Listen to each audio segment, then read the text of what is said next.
A very pleasant good afternoon as we welcome you into another edition of the Lion Country Kia Goon and Ironhead show. We are both right here at Quaker Steak and Lube. Dear Goon, it is nice to have you back in person. I said I felt like a blind date coming in here today. I'm waiting to see who my co-host is and see if he's a good one. What a disappointment. Yeah, I know. You walked in. I was like, please don't be him. Please don't be him. Please. Hey, what's going on? You look great. Awesome. Yeah. Hey, the voice. I make up for it with my great personality. Exactly. The voice of the wrestling. Oh, my God. See? All right. Lots to get into today. Of course, Penn State football just around the corner now. Anticipation continuing to build. And it's just going to be a fun season. Penn State women's soccer kind of gets the fall season underway here tonight. Penn State is at Duke. That'll be a 7 o'clock kickoff. Penn State is ranked 11th in the coaches poll in the preseason. Duke is 4th in the preseason coaches poll. So a big opportunity here for the Nittany Lions to open the season. The Little League Baseball World Series getting underway yesterday in South Williamsport. And the Pennsylvania team will begin its competition tonight. That'll be a 7 o'clock start. 4 games yesterday and 4 games on the schedule today. Of course, the Little League World Series will run through next Sunday, not this coming Sunday, but a week from Sunday will be the end of the Little League World Series. Always a lot of fun. We've talked about it, Goon. I've never been. I'm correcting that on Monday. The Mad Turtle and I will be heading down and taking any action and looking forward to it. Yep. Possibility that we'll get to see Pennsylvania in the championship bracket. If Pennsylvania wins today, we will see them in the next round come Monday night. So they win? On Thursday, they're off till Monday. Holy crap. Yep. And then, of course, we have the Pittsburgh Pirates getting swept by the Milwaukee Brewers, but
coaching and playing, I could not obviously go. But I just can't believe it's an hour away, and I've never gone down to see it. And I've loved it my whole life. I mean, I loved Saturday afternoon in the wide world of sports, you know. Remember the title game was on Saturday afternoon in the summertime, and that's the only game you saw. Now ESPN is completely, they're showing every game getting into the World Series plus the World Series. But, yes, you should be more embarrassed than me, being a lifelonger here, that this is your first visit.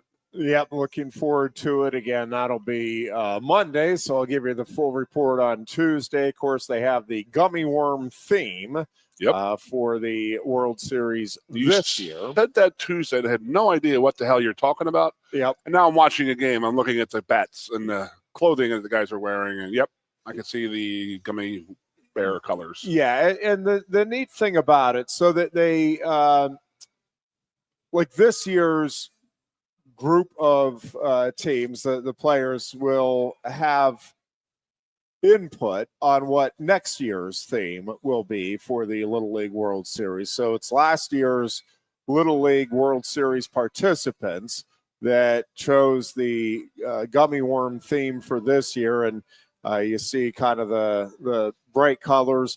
I didn't really realize. I mean, it makes sense, I guess, but I figured they got to keep their uniforms. They get to keep all of the equipment that is issued to them, all of the everything that is used this week. The kiddos that are participating get to keep. And that's so, right. They do wear Mid-Atlantic uniforms in the East and West. They don't have what they've been playing and watching getting into this point. They're not wearing those anymore. You're right. Yeah, so it's a really neat opportunity and some great memorabilia for sure for the kiddos who get to participate in the Little League World Series. And again, it's just cool underway full throttle. South Williamsport, Pennsylvania. Who would have thought, man? Yep. You know? No, it's good stuff. I mean, how close State College was what? A game from going years ago, if I recall, and they lost to that Brooklyn team with the illegal pitcher? Yeah. Is that what happened? Yes. That's not frustrating at all, right? Well, I'm sure those kids are looking back on it saying, I'm just glad we got the chance to play. Bull crap. I'm sure the State High guys are mad about that. Oh, right? Sure. Yeah, it's bull. I'm not a fan of that. I mean, they use an illegal pitcher and all that stuff, so well. Yeah, kid I was am looking forward to New years York. older than what he was. Jeff, if I felt better, I'd go with you, bud. I really would. Yeah, it'll be fun. I don't see you and Reg carrying me out of there if my back goes out again. I don't see that myself. Reg can carry my shoes while you're carrying my torso. Well, the Mad Turtle is very, very happy these days because the San Diego Padres are now in first place in the National League West. Last night they overtook the Los Angeles Dodgers. Dodgers lost, Padres won, and so San Diego has vaulted into first place by a game over the Dodgers. Of course, the Phillies getting shut out by the Reds 8-0, but the Mets gave up 11 unanswered and blew a 6-0 lead, losing to the Braves 11-6. And so it's still a 5-game lead for the Phillies in the National League East. And the Brewers right now, the hottest team and record-wise the best team in Major League Baseball. Yeah, it's very impressive what they've done. I mean, they're a fascinating team because there's not the, certainly if you're looking for star power and you're comparing the Dodgers and the Brewers, not much of a comparison there. But, man, they are I'm still not sure. I'll be curious to see what happens when the postseason rolls around. Again, this is 2 winning streaks of at least 11 games, and now they're at 12 and counting with this one. But with over the last couple of months here, 2 11-game win streaks are now an 11 and a 12-game win streak. That's pretty darn impressive. But they just have it is a pretty young roster, but they have guys that are clearly meshing very well together. You just see the chemistry on the field and the confidence now.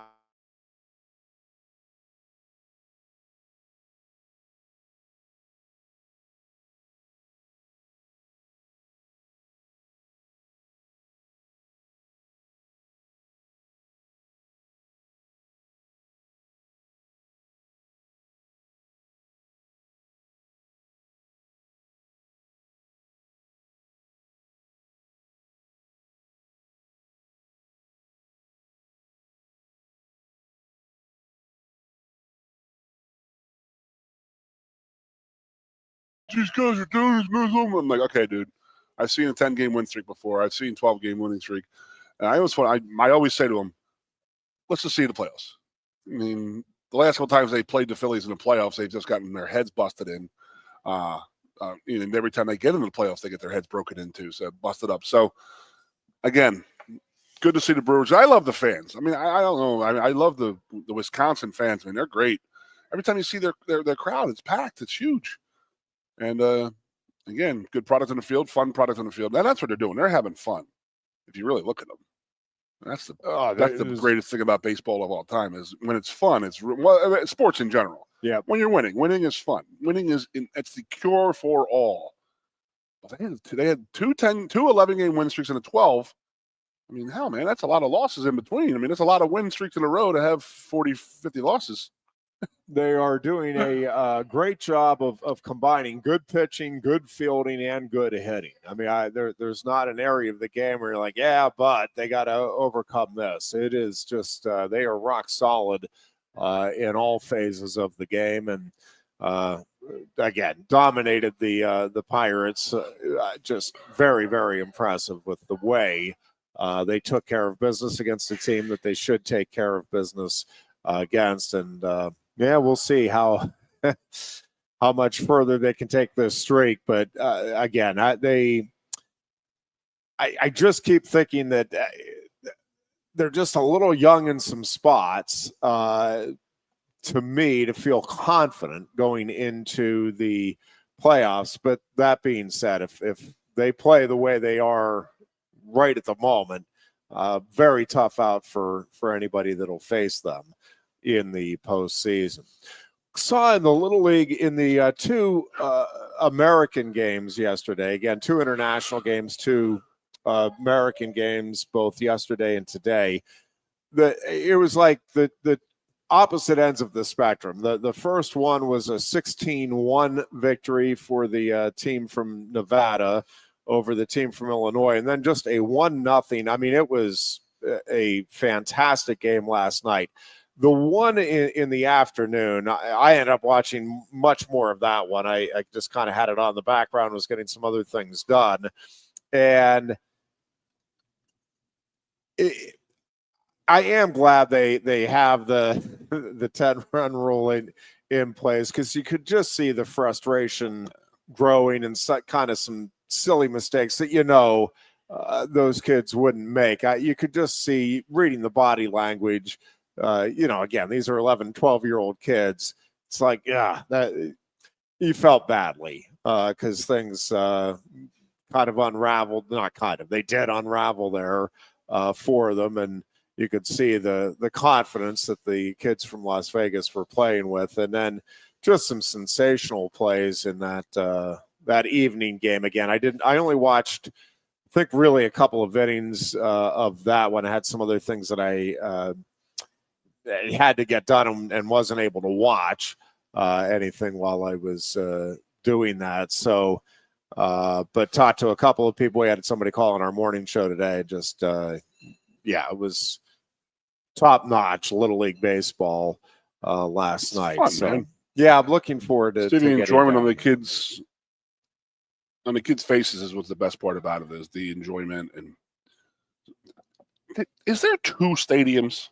Yeah, there's a smaller stadium that's just to play games, and then there's the big boy stadium, right, with the hill in the back and all that stuff. Yeah, they're pretty crazy though, right? They're pretty comparable stadiums, but yeah, there's two fields. Okay. So, yep, that's pretty cool, man. I mean, again, this is weird that this is the Little League. I mean, they come from around the freaking world to South Williamsport, Pennsylvania. Yep, pretty cool, man. No, I think it's only like an hour and a half from the Downingtown area where they're playing. The guys from Philly are playing from the night, so it's probably going to be a huge crowd. Yeah, if they play Monday, man, you better get. I mean, do you have tickets, or is it like first come, first serve? We'll get tickets there on Monday. Again, Penn State football just around the corner, Goon, and it's interesting. I think that I was listening a little bit of the Pennsylvania Sports Network on the way in, and some of the guests they had talking with about Michigan, and I do think this is a fascinating year for Michigan, and we may learn a little bit more about what they will or potentially maybe will not have to play for, as ESPN has reported that on Friday is when the NCAA will announce whatever sanctions it is taking. So many questions. For the Spygate stuff. I don't know. It's because it's like, again, I have a very good close friend of mine. Son is on Michigan's team. Yeah, and it just runs into the whole Sandusky thing. It's like these kids are going to pay for something that happened 3 or 4 years ago, and those guys are gone. Yep. staff is gone predominantly. Not all of them, but most of them are gone. Yeah. Okay, so here's my quick 32-second story of the whole thing. It's going to be, I've heard, Michigan's going to complain that the world's coming down on them. Everybody else is complaining that not enough was done. So it's going to be one of those okay, wow. Depending on what they do, I personally,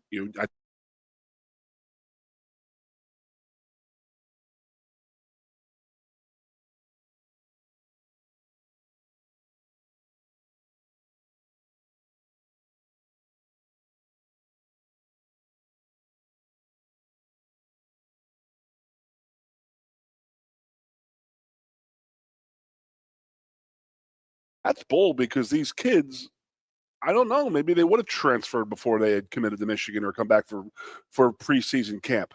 You know what I'm saying? Yeah. I mean, if I knew I had a 2-year bowl ban, I mean, we learned that here, that it's okay, wow. All right, do I need to look into transferring out of here? Now, these guys have a week before the season starts. I mean, that's what's going to happen. Or 2 weeks. Yeah, 2 weeks. So if it's Friday, they have 2 weeks from tomorrow or 2 weeks from Saturday. So they're going to have 13 days or 14 days to figure out what they're going to do if there's a bowl ban or anything like that, or loss of scholarships or this or that. I just don't appreciate and I don't understand why it took so long for this to happen. And I know I'm going to be mad about, it's going to, no matter what they do, some are going to say it's not enough, and then Michigan's going to say it's too much. But what do you think? I mean, I don't like the timing of it at all, and I don't like how the NCAA works. And, we've talked about this a lot. And that's these guys are paying for stuff that went on years before that they weren't even part of, but yet they're being punished for it. Yeah, it's the stupidest thing of all time. Way too long. Way too long for the punishment to be. It's been 2 years since this happened. Yeah, and they're going to wait till 2 weeks before the football season to make to drop the to drop the bomb on them, if it's even a bomb. It'll be $50 million fine. Harbaugh's gone for life, which he's not coming back anyway.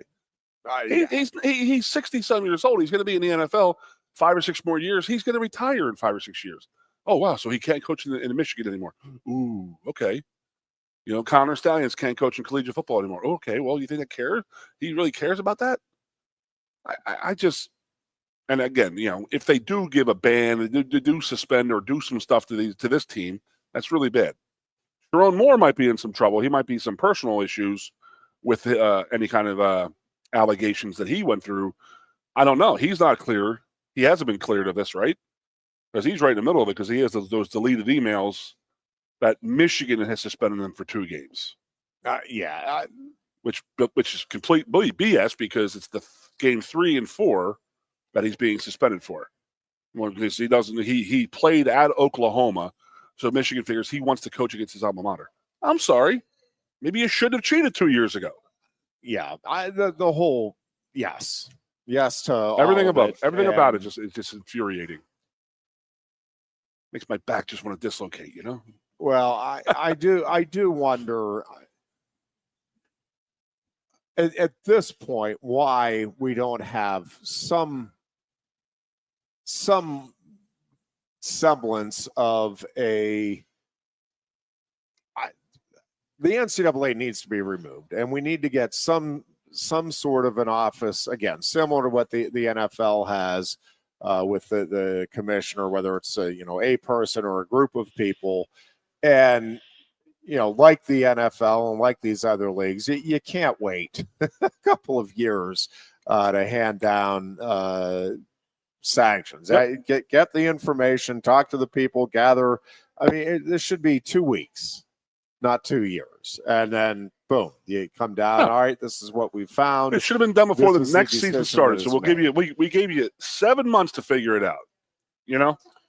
Just give them.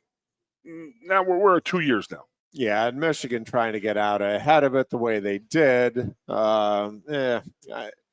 Mixed feelings about that as well. So we'll see what it almost makes you think Friday, but I don't think it's going to be much. It just makes you think like the NCAA. Do they take that as a little oh, okay, you wanted to try to do this, and they take it as you get a little mad at that, and then they drop the hammer a little harder, a little heavier. You think they would do that, but you don't know. I don't. And Yeah, I don't think that's the other problem with the NCAA is how they judge some people versus other people, some teams versus other teams. Like Central Michigan's still in trouble for this too, if you remember. Yeah, well, again, you go back to the whole Penn State case and the fact that that's where I get upset. Had nothing to do with Penn State football. And again, ultimately, I mean, Penn State, the folks in charge at the time, partly to blame because, it turns out nothing happened. And hopefully more and more on that is going to be coming out here very shortly. We've had a couple, if you've not been following that case, we've had a couple of the accusers, the so-called victims, now recant their stories. And so that's starting to unravel a little bit. And again, there's at least the hope that Jerry Sandusky may be granted a new trial. And again, if you haven't been following it, it's, from day one, that trial was an absolute abomination.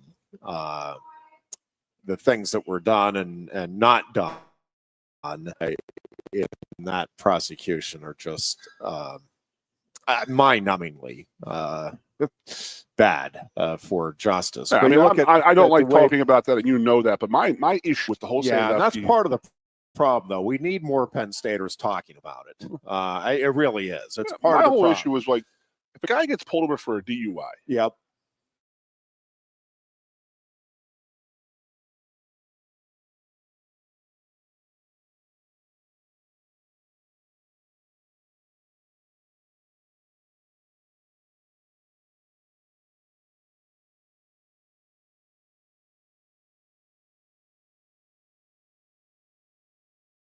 completely pushed through. They was like, every trial I've ever seen, if you need some more time, they give you more time. But they did nothing, none of that here. None of that. They granted none of that stuff for Jerry. It's crazy. But back to the Michigan. I mean, why are we waiting until? And then again, it's just 13. Well, and then you compare the Penn State case with the North Carolina case, which the Miami the North Carolina case is still absolutely mind-numbing because that is.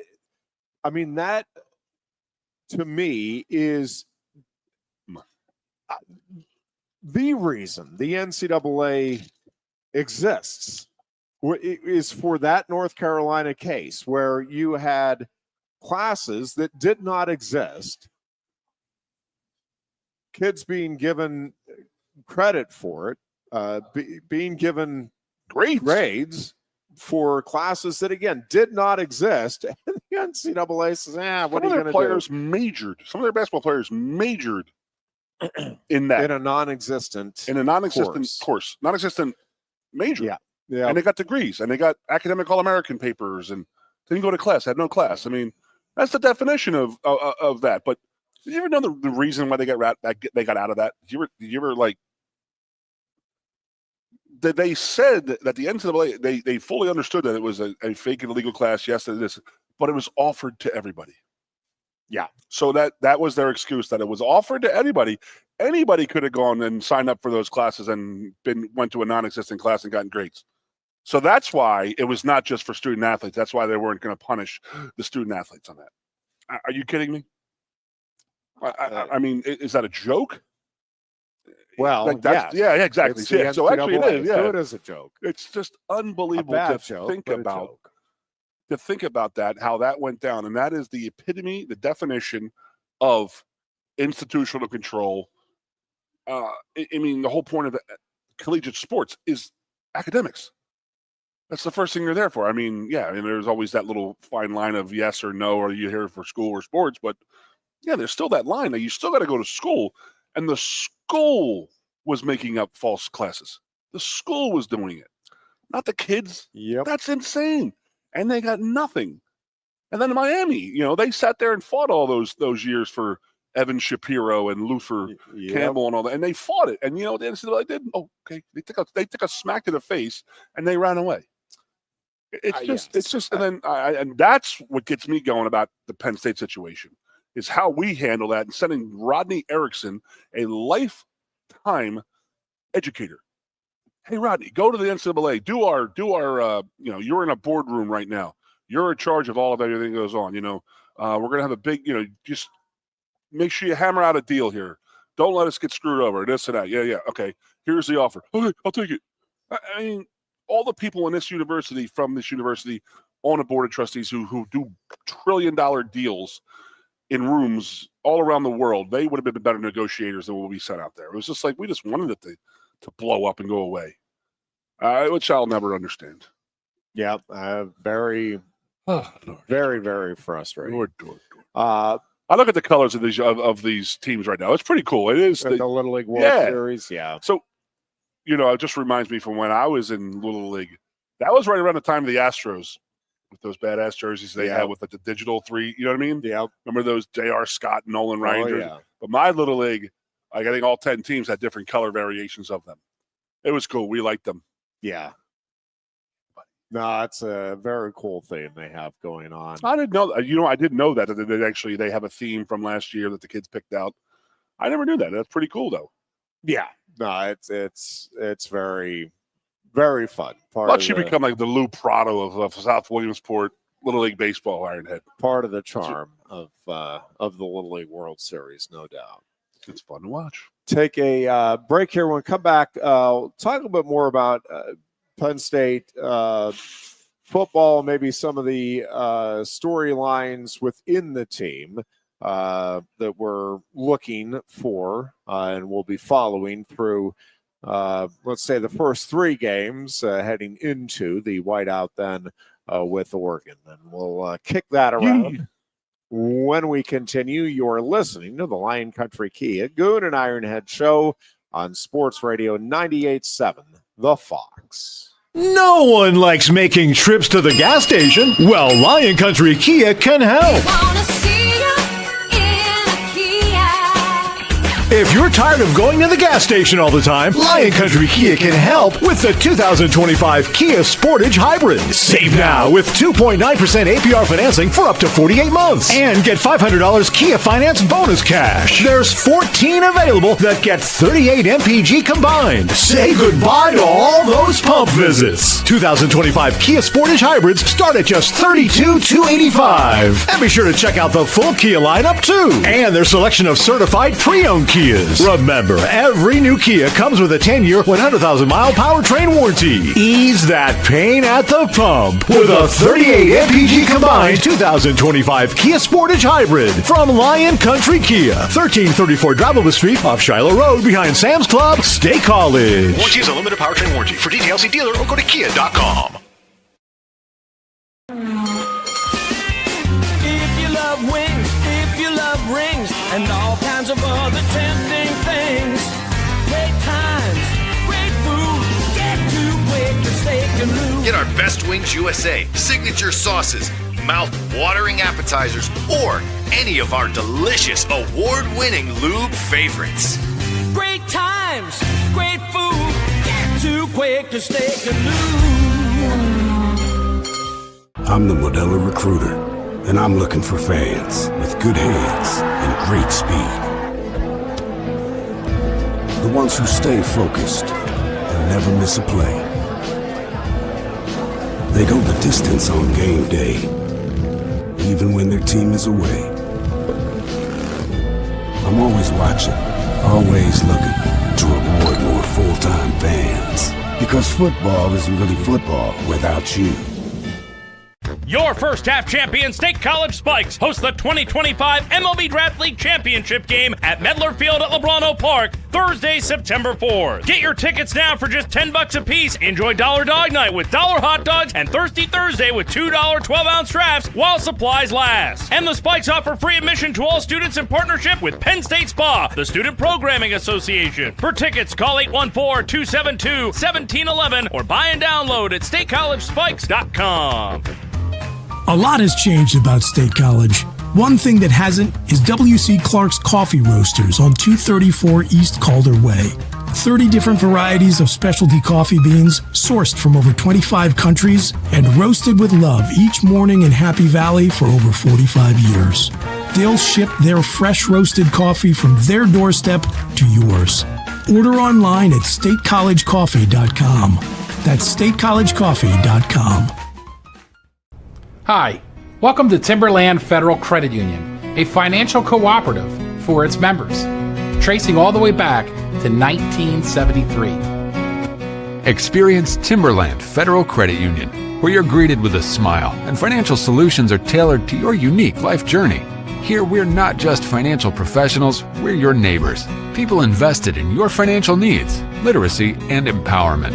Your dreams matter to us, whether they're about buying a home, growing a nest egg, or embarking on new adventures. TFCU draws from the past and invests in the future, offering modern tools like online banking to give you the freedom to manage your money practically anytime. Additionally, we're passionate about giving back both time and resources because enhancing our community is at the core of why we're here. Visit TFCU in person or online to learn more about our services and apply for a membership today. WFXS, once again. Your sports radio. Broadcasting live, loud and proud from Central PA's Sports Authority. WFXS America. 98.7 The Fox State College. The Goon and Ironhead. Here on a Thursday afternoon in the Valley of Happiness as we hurtle toward the weekend and hurtle toward the college football season. We've talked about some of the things that we're watching for, Goon. I do think, how this receiving core comes together, how quickly maybe it comes together and gets some production is going to be one of the things that will be most interesting for those first three games. And I know no matter what happens in those first three games with any area that you're concerned about, you're not going to feel, all right, well, we've answered that question, whether it's, Drew Aller coming through in the clutch or depth at linebacker or depth at defensive end, any of it. But I think you're looking for indications. All right, man, that dude looked good. Even who emerges or does someone emerge as the clear number 3 running back? I mean, they've got 3 guys there behind the 2 that you're like, yeah, man, that could be the guy. That could, and or is it just, hey, all 3 of these guys are kind of like they've been using Singleton and Allen, and say, yeah, we got 3 guys here, and we're gonna give them each kind of equal shots in the rotation and similar production, if not similar styles. So, but that receiving core, right, is kind of where all the eyes are going to be through those first 3 games. And let's see what we have in the making there.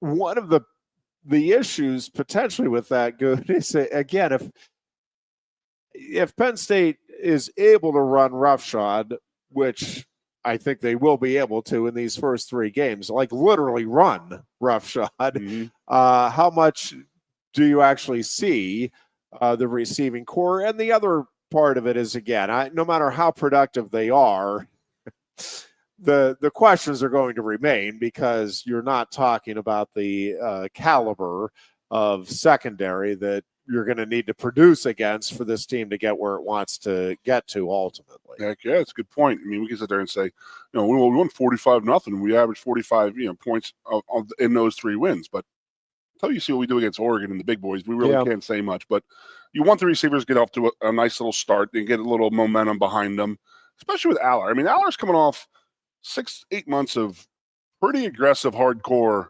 This guy stinks. He's not all that. He's not good in big games just because of that Notre Dame game. So there's the Ohio State game. There was the, he got hurt against Wisconsin. USC wasn't exactly a stellar type of game, like all that stuff. But Yes, get him off on the right foot. Get the receivers on the right foot because I know that we can run the ball on the first three opponents. We better be able to run the ball on the first three opponents. Yeah. But yes, I would like to get them their timing down, the momentum down, and I know how the other three teams are going to come in here, and they're just going to say, "Don't embarrass us." They're going to put 8 in the box and say, you're not going to run the ball down our throat." That's just what they're going to do. I mean, that's just how the game is played. With inferior opponents. They're going to come in here and they're going to say, we're going to give it our best shot here, but you got to pick it out. What do you want to do? We got to stop this run game because you can't play a 7-man front against this team because we will run the ball down your throat all day, all night, and that's just the bottom line. So, I mean, they're going to put an 8-man front out there. That's their only way they feel they have these three first opponents. It's the only real feel that they have a chance of winning is putting 8 in the box, trying to stop that run. Yeah. Now, with that being said, hopefully we're smart enough to realize let's not try and put the square not down the round hole type of thing, which sometimes is a problem with teams because they're trying to get the run game going, but they're not giving you the run game to get it going. There's 8 men out there. You can't block them all. Throw the ball. So I hope that, I mean, I'm not going to say Kotelnicki's not smart enough to realize it because he's obviously a genius, but square peg round hole is my thing. It's like, don't force it. Take what they're going to give you. Yeah. And they're going to give you a big cushion on the outside so Drew Aller can get off on the right foot, then wide receivers also. And then when we do need the run game, we have it. That's how I feel about it. But I mean, they go out there and we struggle to run the ball against Nevada because they do have 8 men on front of us, and we do struggle. And then fans start getting upset and this and that, and the national media starts crying, "Oh, what's wrong with Penn State?" I mean, that's on us then. Take what they're going to give us, and they're going to give us a lot because they are an inferior opponent. Go out, dominate, get off the field, nobody get hurt, go on, move on, next game. Yeah, and I do want to talk about something. Yeah, I got to talk about this. Where is all of this? Texas is this, and Texas is that. Where Penn State is, James Franklin hasn't won anything. Texas is this, and they're the number 1 team overwhelmingly. They have this, they have that, they have Archie Manning, yada, yada, yada, yada. They've won nothing. They've won as much as we have. Where is the doubt that they talk about Penn State and then James Franklin? Where is the doubt about talking about Texas and Steve Sarkisian? He hasn't won crap. But here's the thing. If you're a Penn State fan, you need to love that. I love it. Yeah. I may be overemphasizing it, and I'll concede it is possible I'm putting too much on it. But I really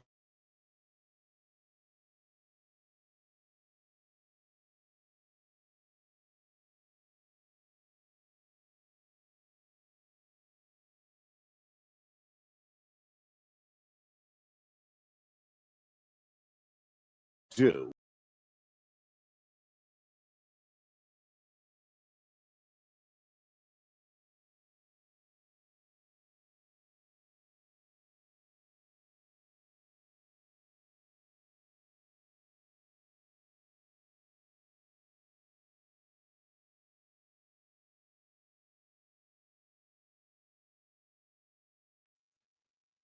I'm not saying that Drew Aller and James Franklin are getting up each day with the idea I'm going to prove to my critics that I am a great coach and I am a great quarterback.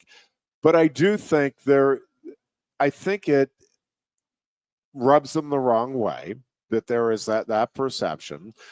I think both are honest enough with themselves to understand, hey, Drew, part of the reason that criticism is there is you threw a pass that you know better. You shouldn't have thrown the pass against Notre Dame. And James Franklin, you have, your record is what it is against top 5 teams. So I think that I don't think they're shying away from their responsibility. I think they are embracing, hey, I've learned from these experiences over the years, and I'm ready to go. I'm ready to show, James Franklin said, you're going to get the best version of myself coaching this team this year. I think Drew Aller would tell you the same thing about his quarterbacking. And I think when you have the two leaders of your team with that little edge, it just inevitably, all right, everybody else is like, yeah, we're going to show you. You think Penn State can't win the big games? You think Penn State isn't quite in that upper tier? Well, here's the opportunity for this team to prove that this program does belong on the big stage and can deliver in the clutch. And none of that guarantees. Again, I'm not sitting here telling you that all right, there's no way Penn State loses in the Final Four or even in the quarterfinals. Again, there's other really good teams and there's situations that play out. I just think what this team has experienced and what this coach and quarterback have experienced has them especially well prepared for those moments that are going to come at some point, probably a few points during the season and the playoffs. There's going to be those clutch moments. And I like what these two now bring to the table, having gone through what they've gone through in their respective careers. Absolutely, man. You're not going to have an argument for me at all about this team. I mean, again, we are super, super behind this team and all about this team.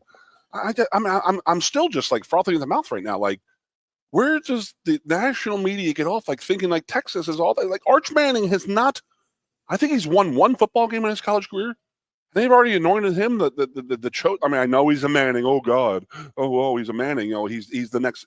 If he was that good, he would have beat Quinn Ewers out 2 years ago. That's just my little 2 cents on the whole situation. That kid's not catching enough crap. That kid, they're already anointed this kid as a Heisman Trophy winner, and he has not done anything as of yet. Sarkisian hasn't won anything as of yet. Where are the people breaking his chops the way they go after Franklin? I mean, I know Franklin has the versus the top 5 type of thing and all that, but he's obviously had a lot more opportunity to play top 5 teams. It just gets in my it gets in my craw, and I get real mad about it. It's like the old. I mean, hear me out here. When I was getting recruited in 1990, Joe Paterno was like early 60s, and they were already negatively recruiting against him about his age. Yeah. What was about Joe that people would just hammer him about that? Let's think about it. Nick Saban. No one ever said a word about his age. Pete Carroll's 70-some, close to 80 years old, coaching the Raiders right now. And then no one says a damn thing. It's sort of in that same boat. It's like, how are you picking on this guy, but you're not picking on that guy? It's the same situation, but nothing's being said. And I just don't understand it. I mean, I just don't understand why Texas, okay, they have great recruiting classes. They got a lot coming back. They're the number one team in the country. Same thing. It's the parallels between Penn State and Texas this year are unbelievable. Yeah. But yet they just bash on Aller and Franklin when Texas and their staff have done nothing. Nothing. They've done nothing better than Penn State has done. I mean, they were in the playoffs a couple times, more than we were. We were in one time, because when they expanded, but they were in it when it was 4. So, okay, yeah, I'll give you that. But again, I just don't understand how Franklin just catches the ire of the national media, and even locally he catches it more, I think. But nationally, the knock on them, and then Penn State is they haven't won anything. They haven't done this. James Franklin has won a big game. Drew Heller doesn't do this. They do well when they were supposed to win the game. They win the game, but they don't beat the teams that the top 5 teams. And I get it, but again, why does Texas get like a freebie on this? Because it's Penn State, and there's also a little anti-Penn State stuff out there. I don't know. I mean, am I just overthinking this too much? Well, I don't really think so. Let me throw this into the hopper as well, because Texas, what I have pointed out repeatedly, maybe too often, is again, James Franklin is I should look it up, but he's 12th-ish in terms of highest paid coach in college football. And Penn State's facilities, obviously with the upgrade to Beaver Stadium and everything, now there's been more of an investment. But generally, like across the board, Penn State was in that 10 to 15 range everything overall coaches. In terms of the investment into the program. Well, Texas, so James Franklin gets grief for producing a program that I don't think it's arguable that over his tenure, Penn State has been a top 8 program. Over the course of his run, Penn State is one of the top 8. Now, maybe not one of the top 4 or 5, but again, the program has been in that 10 to 15 range in terms of investment. Well, my argument has been you're getting better bang for your buck with Penn State, certainly, than a program like Texas, which is a top 4 or 5 program in terms of investment. I mean, I don't have the exact numbers, but I mean, Ohio State, Texas A&M, Alabama, Georgia, those are your programs that are at the highest end of the investment. And Texas A&M, I mean, those fans have got to be saying, I want to go back to that. At some point, we got to get something. But Texas, I would argue that I think it is a greater blemish on that Texas program that they won a national title or been in the title game than it is on James Franklin Penn State. It's a good point, again, I think under Pat Kraft, Penn State is moving much closer to that top 5 realm, but they're not there yet. And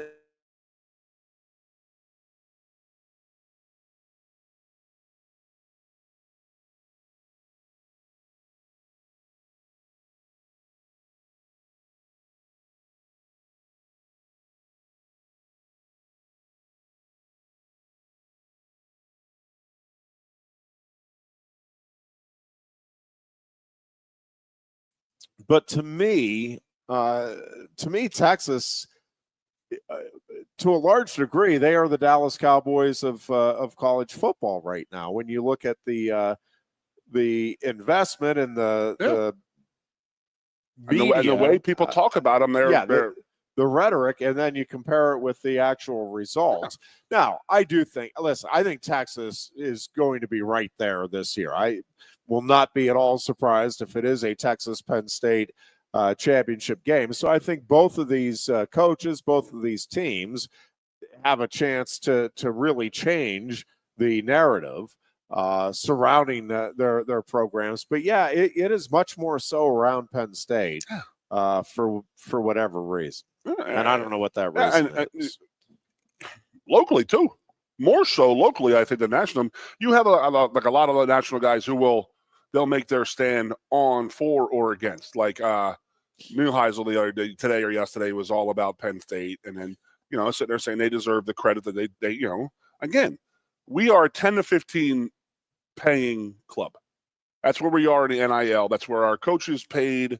It's where we should be. I mean, but we play higher than that. You know what I mean? We've got better return on investment than, say, a Texas A&M, a Texas. Georgia didn't have a great year last year. Alabama didn't have a great year last year. But, in the last few years, LSU, they haven't had a great return on investment for what they're paying people and stuff like that. So we have actually outkicked our NIL and our coaching. Where are we at as a program, facility-wise? We are a 10 to 15 program who are playing in the top 8. I can agree with that, and I feel that way. So Texas A&M, I asked Marco about this. Marco lives down in Dallas. He has actually worked for A&M when who was the Packers' old coach, Mike Price, who ended up, that Texas A&M coaching staff somehow ended up at the Miami Dolphins. Yeah. You know what I mean? A lot of them went down there. So they would bring Marco down there, and he would be a camp coach for the Dolphins and stuff like that. And then he's actually went back and worked with Texas A&M in a camp role type of thing with the coaches that he had when he was with Green Bay. So I asked him, I said, how? I mean, I don't know anything about Texas A&M. I mean, I love it. I think it's a really cool school, a really cool environment, all this and all that. And I say, how can they not keep players there? And they're paying them big time. And he goes, Goon, you think Penn State is in the woods and the weeds? Texas A&M is in the middle of nowhere. And it's so hard to get guys to go there who want to stay there because there's really nothing for them to do. It's, if you're an ag major, yeah, it's a great place for you. But, you're a kid from Dallas, Texas, or a city kid from Oklahoma, this and that, and you go into the boonies and the sticks of where Texas A&M is, and it's just like it's just tough to keep keep guys there. That's why they got to pay them so much. Because I was always like, how in the hell do they not have how are they not winning national titles with the amount of money they're spending on these kids? And he was just like, dude, the kids don't care. They're taking that money, they're playing for a year or two, and then they're gone because they don't want to be there. And I was like, damn, pretty rough to think about, but I guess if that's the case, but it explains a lot because A&M has put a lot of money out there, and as an A&M fan, wow, I'd be upset to how much money I have spent with what they've got in their return. Yes, yeah. I think that is probably off the top of my head. I think that's been the worst return on investment. Absolutely. Right? LSU was a couple bad football. years there. Whether they had some guys quit on the team pretty much and didn't play that. Didn't when their backs were against the wall, they just wilted and ran away. So, but yeah, Texas A&M with the amount of money that they have spent that recruiting class 2 years ago, I think they spent $32 million on it in a year, and they lasted a year, and every kid in the class was gone. Like, how does that happen? Yeah. Wow. Wow. Well, and again, some of that I think will change. Well, it has to change. There's got to be contractual obligations that come into play here, and I think they'll get some of that resolved where you don't have just the wholesale exodus because it's not going to be worth it for the players. If we're bashing on Texas teams, so Texas Tech is a sleeping giant. SMU is a sleeping giant with all that money down there. Texas Tech's already in the top 20. Yeah. They're literally going to buy their way into a top 15, top 10 program. And that's the way that people want it. That's fine. Take it. Let's go. But I have one knock on Texas, and my friend of mine explained it to me, and I was like, holy crap, I'd never thought about it like that. But and I've talked about it on here before, and that is that Texas high school football is so good that these kids are so well taught, so well maintained and taught, and I'm not going to say groomed, but prepared for the high school football season, that when they go to college, they're pretty much maxed out of their talent. Have we talked about this before? Whereas, you get a kid from, a kid from Dallas who has been one of those Tyler, Texas, one of those big schools. Yeah. And they're just, they lifting program, nutrition programs for the last 5 years of their life. They had the best coaches. You have NFL players retiring from the NFL because they're getting NFL high school coaching jobs in Texas. That's crazy. So yes. the depth and the how good Texas high school football is, that when those actually guys go to college, they have already pretty much maxed out how good they're going to be. Like when I came to Penn State, I was as raw as a raw could be. You know what I mean? Yeah. Yeah. Okay. So I came to Penn State as an offensive lineman. I didn't play offensive line in high school. I didn't. I played defensive end, defensive tackle, and then they came here, and it was just like, okay, I have a lot to learn from the start. Where you have guys at Texas. My ceiling was pretty damn good, was pretty high. Yeah. Of what I could have attained when I was playing here. Where these guys come in there, they're so good already that there's really not much ceiling for them, and it sort of they get stagnant, and then they ended up losing games. So yeah, it is interesting because we get into these discussions every now and then just on the. I thought I was just ranting. Sorry. No, on the development and the opportunities that kids have to develop, which is far beyond what we of that is. Yes, then how much if you've already and I'm overstating this a bit, so just bear with me. But if you've already perfected your technique before you've been to college, then there's not much room there, right? If you're already in a hardcore weight program and training program, you already have the top medical personnel and all of that, then that the difference. Now, you may be more college ready, right? Than a lot of past would have been, But to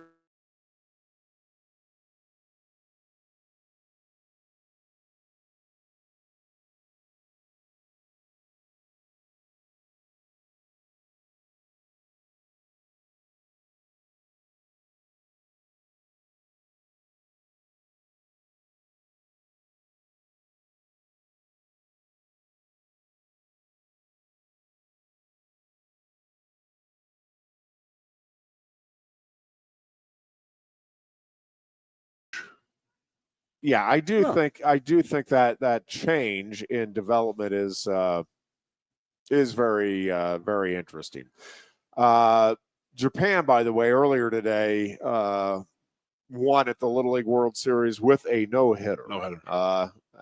That's got to be a pretty good feeling. Ninth Japanese pitcher to throw a no-hitter at the Little League World Series. I mean, you're playing against the world stars, and you're throwing no-nos out there. Pretty impressive. Yes, sir. Very impressive. Pretty impressive stuff. Again, a lot of fun being had in South Williamsport. I will be heading there for the first time in my life for the Little League World Series with my kiddo on Monday, and very much looking forward to that.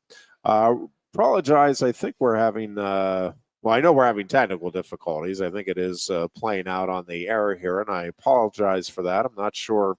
Had the issues on Tuesday, and so we'll probably have to spend some time between now and next Tuesday trying to figure out exactly why those issues are occurring. But we appreciate your bearing with us, and we will continue much more of the Lion Country Kia Goon and Ironhead show, rolling your way from Quaker Steak and Lube after this. No one likes making trips to the gas station. Well, Lion Country Kia can help.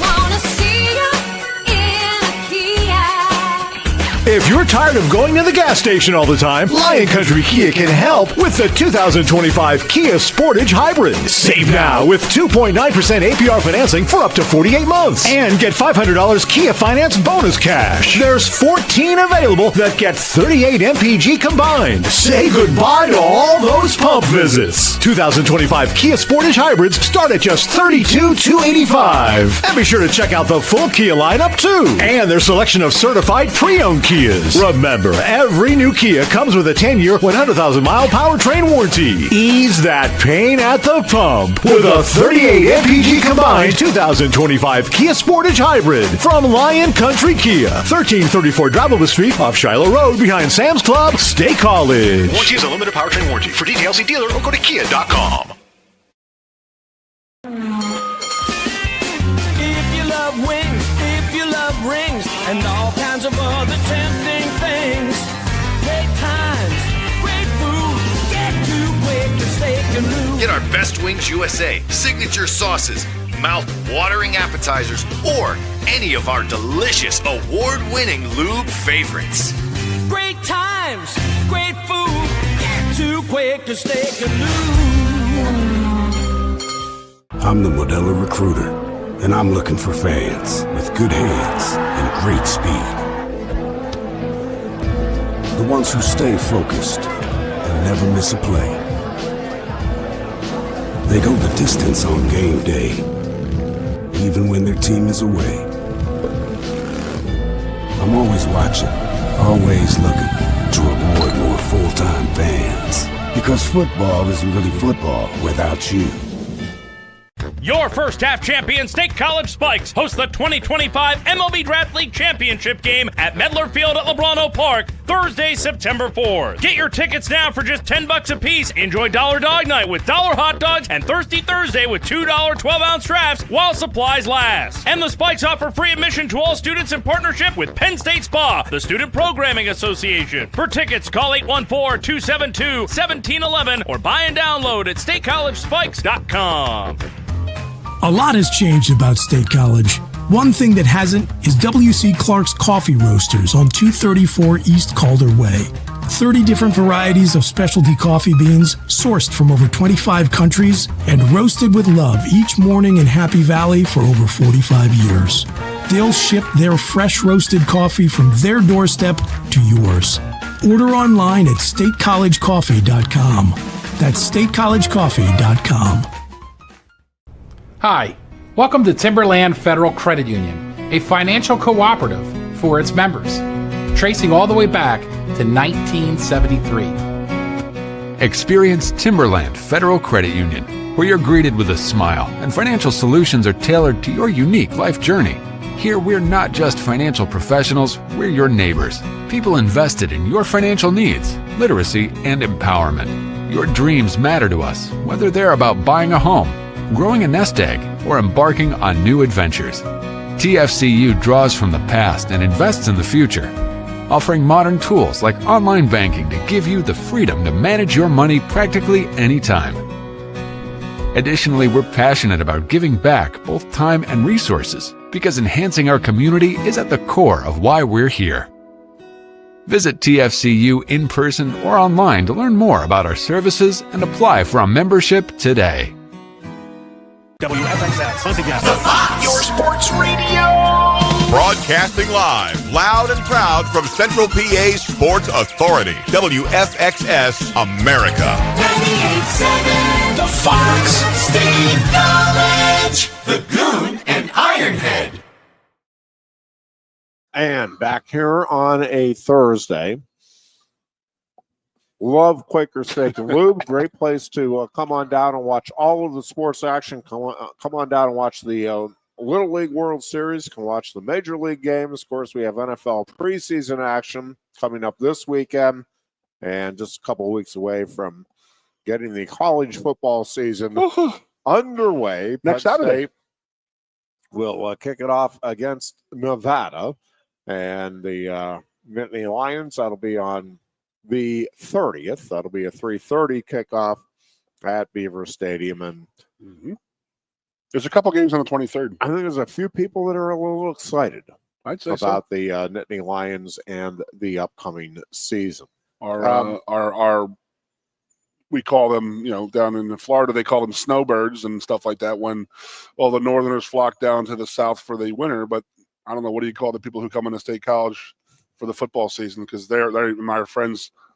All of our friends from Florida are now in town getting ready for this season. So I don't know. We need to find a word for them. You call them the tailgaters. Okay, They're all the tailgaters. The fall gators. But spell it with a Gators. There you go. Wow. Do that. Put the Florida aspect into it, Ironhead. See that? Absolutely right. It's not just a hat rack. We talked about a little bit on Tuesday. I think the Big Ten is going to surprise. I think it's 10 SEC teams ranked and 6 Big Ten teams. I really think the 3 that everybody are projecting to be at the top, I think will be at the top in the conference, and I think it will be either Ohio State or Penn State winning the title, with the other winning the Big Ten championship. I'm talking about that title, and the other finishing second, with Oregon third. I think after that, there is going to be a real race. Illinois is getting a lot of love. I think deserved love. I do think they are well positioned. I think Indiana, with the way its schedule sets up, and I think Kurt Cignetti has established new expectations. He's changed kind of the paradigm there in Bloomington for what Indiana football can be. I think they may take a step back, but I don't think it's going to be a big step back in the upcoming season. Michigan, I'm just not sure. Yeah, I'm still not sure what to make of. But I think either Nebraska or maybe both end up having a really big season. And I kind of think one of them may even take Illinois for that 4th spot in the conference and sneak into the playoffs. I just think both of those programs are poised to make a run. I talked about Penn State, and I think the experiences and the lessons learned over the last couple of years will pay dividends this year. I think it's the same thing with USC and Nebraska, both of which were in a lot of close losses against really good teams last year. And I think that experience, having gone through it now, going back and looking at the film, and oh my gosh, we're this close. You make a play here, you make a play there, and I think those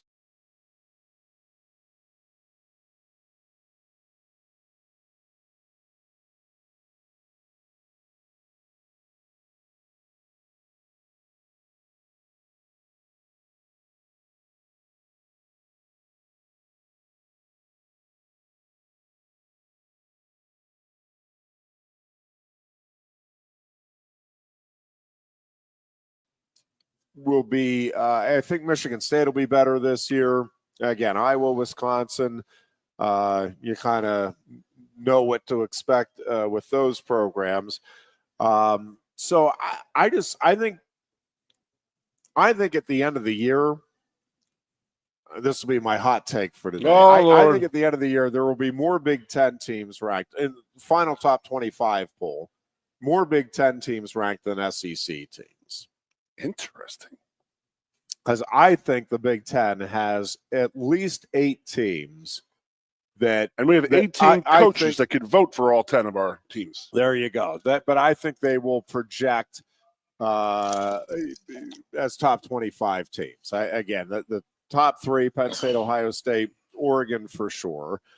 It feels like now. I think Illinois will be a top 25 team. We have the new money Indiana Hoosiers out there. Yep, I think it is certainly possible Indiana, certainly possible Michigan. I think very possible Nebraska and or USC. And Washington, don't sleep on them, man. And then, I think Washington is I don't think they'll be worth watching. I think they are a year away from kind of cracking into that top 6 or 7 in the conference. But I think they'll make a move in the right direction in the upcoming season.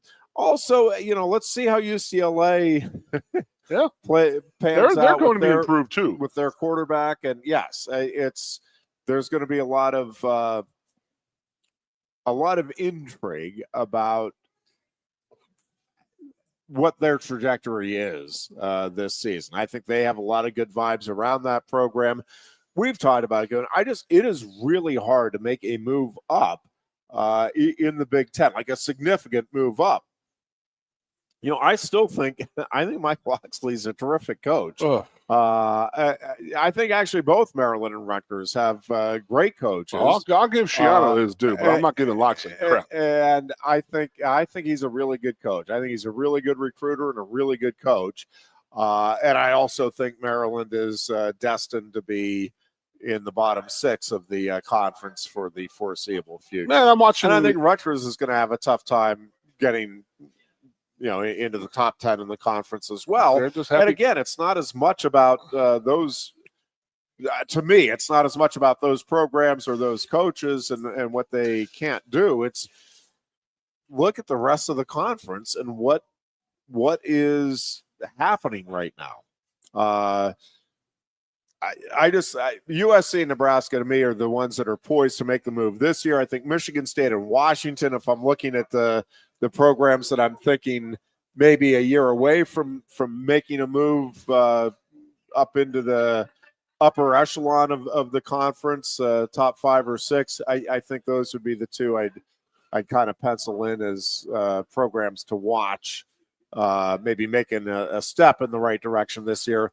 I just think it's really hard for anybody. It's why what Indiana did last year, again, whether you like Kurt Cignetti or not, that came out of nowhere. What they did was really, really impressive. And there'll be certainly a program that everybody will be watching this year. I don't think they're going anywhere. Again, they may take a step back. They might not be a playoff team this year, but I don't think they're not going back to the 5 and 7 days. I don't think anytime soon. That's a good thing.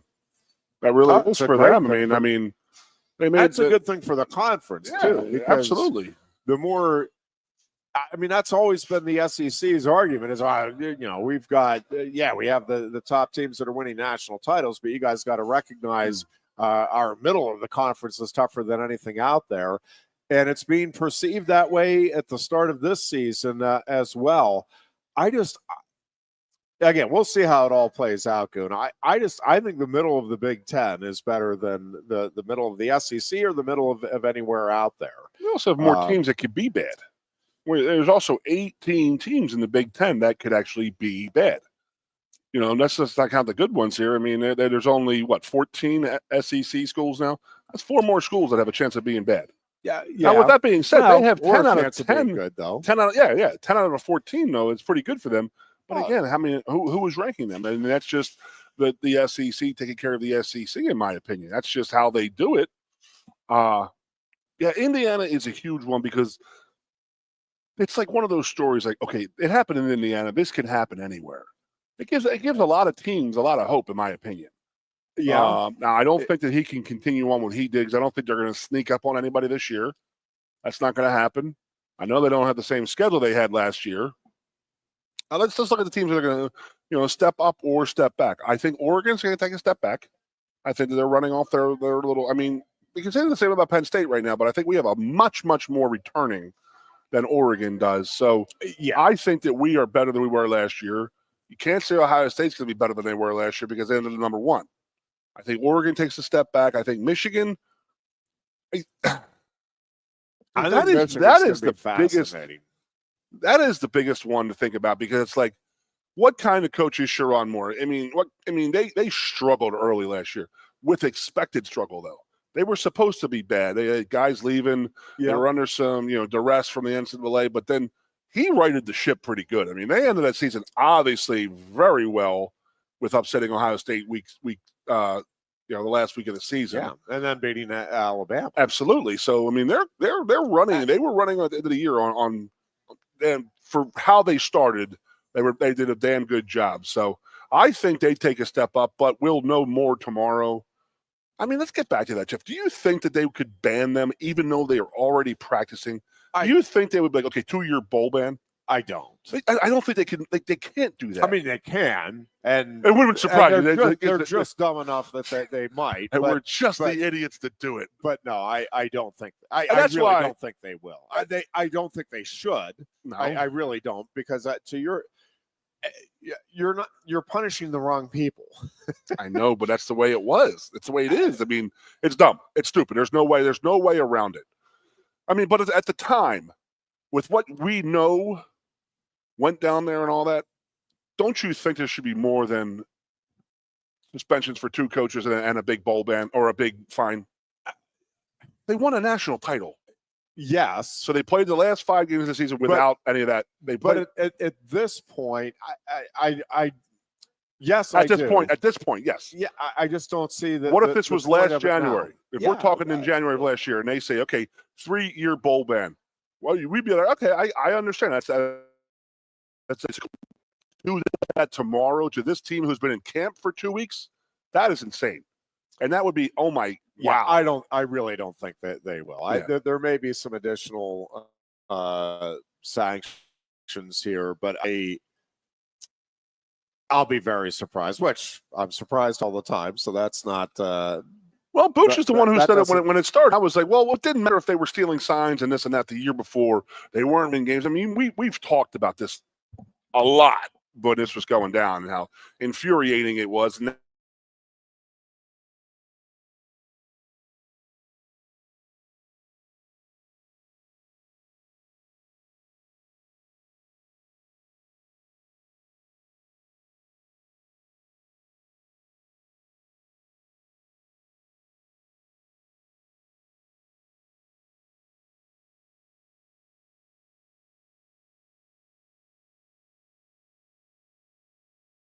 into that whole cheating process. It wasn't just that team that year. It was a 3-year thing in advance, or we'll say 2 years. Say it was 2 years going on, 2 years in advance. Okay, that's another definition of this is what's wrong. This is you're cheating against the NCAA. You're cheating against your opponent. Now, I have told you a million times, everybody and their mother tries to steal signs on game day. It's just human nature. That's just the way it is. We don't go away on the road and make videos of sidelines and stuff like that. Send people to games to videotape opponents. And that's like next level. And that's what they should be in trouble for. Yes. Now, but that should be some kind of ban.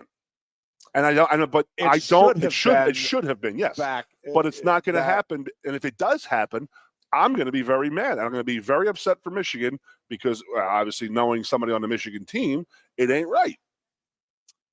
Not because the season has already started. Yes, the season has already started. It's not right for that fact, but it's also not right for it's just 3 years ago. I mean, Jimmy was a freshman on that team, and he's now a junior, a fourth-year junior. So it's like he was playing, but it was just like he wasn't playing. And it's just like he's going to pay the people responsible for it are not going to be held accountable. Precisely. And then the other thing, Jeff, is no one talking. They're not even bringing up that when they went in and took the offensive coordinator's laptop out of the Bo Schembechler building where he was using athletic Michigan University equipment and blackmailing people, stealing from people. And that's just gotten washed. That didn't happen. Yeah. Nothing happened there. Oh, he has a lifetime. He's going to go to prison for that. Okay. Still, someone needs to be held accountable for that. Is that not institutional control? Is that not having control of your program, Mr. Harbaugh? Yeah. Right? There were a whole lot of issues, but you need to address those issues as soon as you learn about them. Within a month or so, anyway, of once you learn. Oh, man. It should not. It should be all right. A couple of phone calls that go. Send the investigators, get the data, look it over, and make your determination. Well, but Michigan, they all sealed their mouths and they don't talk to anybody. Okay, you want to do that? Then you're going to be punished more, in my opinion. You need to put your hand on the Bible. Let's get this going. Let's get this rolling. I know enough people who were absolutely bombarded, investigative-wise, for the Sandusky thing in this town. I mean, absolutely bombarded. And they were answering questions, and they were getting yelled at and screamed at by people and stuff like that. And Michigan just said, "We didn't do nothing wrong.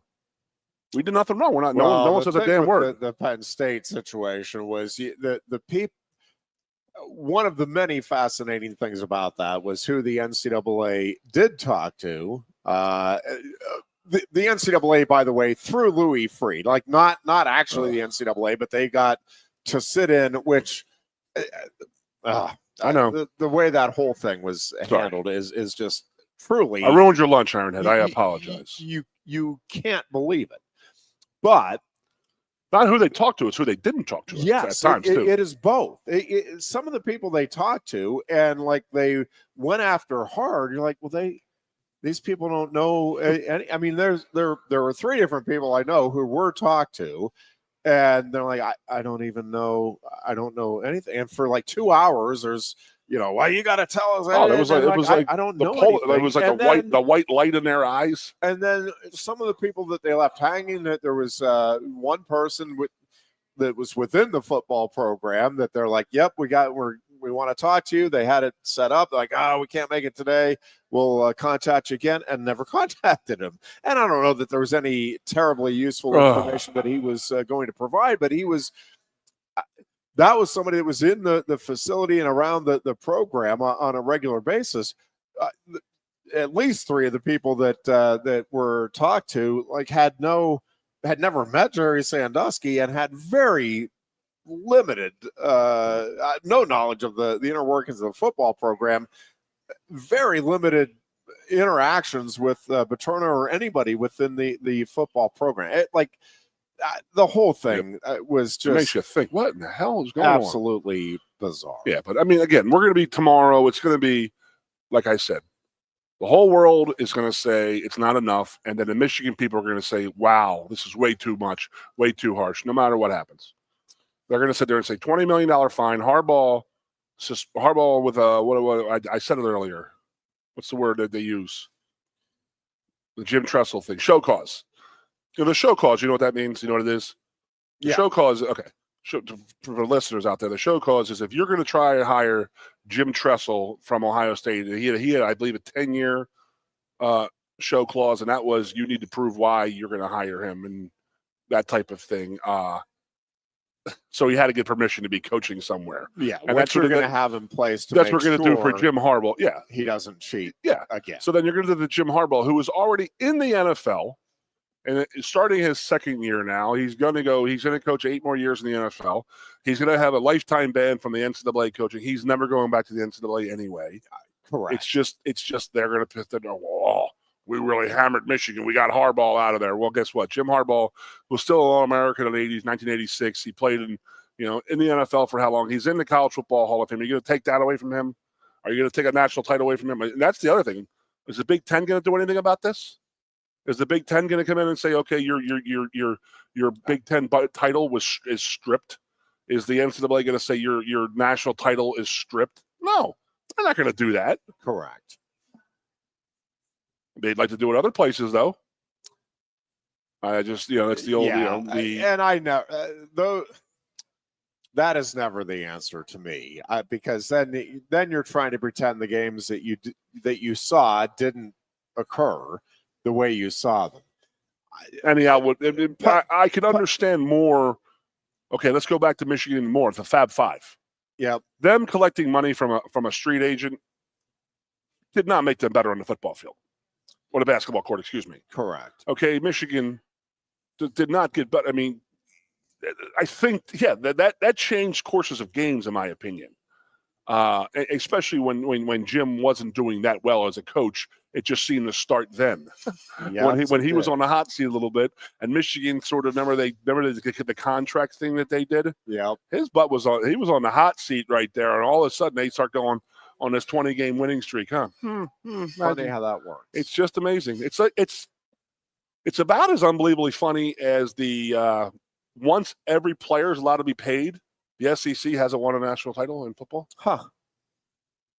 Just weird. Odd, to say the least, sir. To say the least. Just coincidence, Goon. It's a coinkydinky. All right, we're going to take a. You got the best of the Goon today. He's all caffeined up. I'm all wound up. Loving it.